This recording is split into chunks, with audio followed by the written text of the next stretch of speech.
Nigeria has taken another IMF loan, this time for $2.5 billion, bringing Nigeria's total debt obligations to over $110 billion.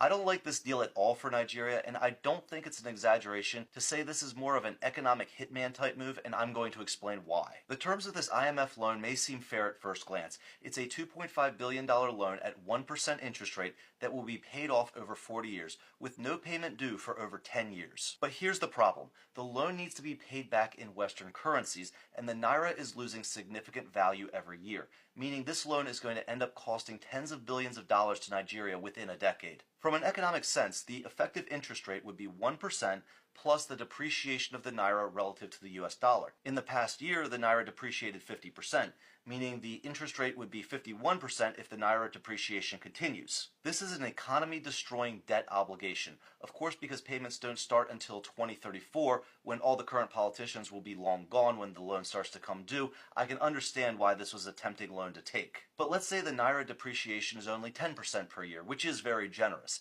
Even in this best-case scenario, that means by 2034, the principal in this loan will effectively grow from $2.5 billion to $7 billion. The payments will then be the equivalent of $1 billion a year and continue for 30 years. So for $2.5 billion today, Nigeria is agreeing to pay the Western banks $30 billion under a 10% inflation rate. But even the loan itself comes with other concessions that should worry Nigerians. Nigeria will have to keep a large portion of this money as foreign reserves, so they can't even spend much of it. They also need to end subsidies on oil, which will hurt their economy, and they will need to enact reforms which will make it easier for Western banks to compete with the domestic Nigerian banks. I understand that in many ways the current administration inherited these problems. However, the terms of this IMF loan will contribute to long-term insolvency.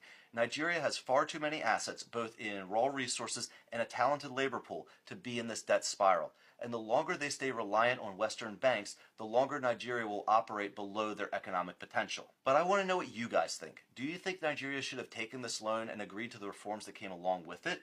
Or should Nigeria have taken the more difficult path of breaking away from IMF loans? Let me know in the comments below. And as always, if this video brought value to you, give me a like and a follow. That really helps out my channel, and I'll see you guys on the next video.